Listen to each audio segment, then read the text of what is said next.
Alright guys, so welcome back sa ating channel. So ang ating makina nga pala, MPC2504. So ipapakita lang po natin kung paano po ang settings ng pagpapalit ng wallpaper. Pero bago ang lahat, kung hindi ka pa nakakapag-subscribe sa aking channel, please click the subscribe button below and hit the notification bell para updated ka palagi sa ating mga bagong videos. So tara, wag na natin patagalin, umpisa na po natin kaagad pagkatapos ng maiksing intro.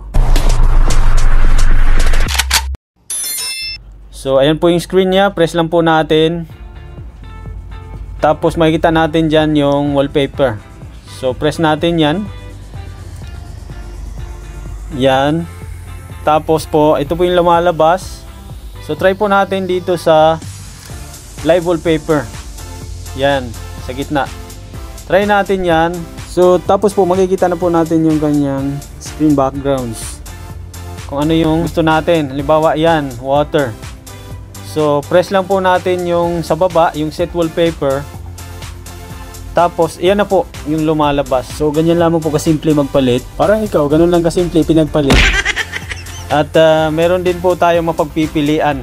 So titingnan natin yung sa ibang wallpaper. Yan, press lang natin yung screen. Tapos wallpaper. Tapos yan, tingnan natin yung iba. Yun, halimbawa ito, spectrum. Press lang natin yan. Tapos yan na po yung magiging background niya. Ito namang isa. Yan. Ayan po yung kanyang design. No? So, apat lang po yan. At yung sa taas, yan po. Smoke.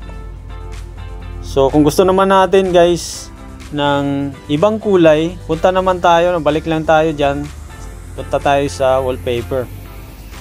Press lang po natin. So marami po tayong kulay na mapagpipilian. Yan. Mamimili lang po kayo dyan. Depende sa inyo kung anong gusto nyong kulay. So, yan.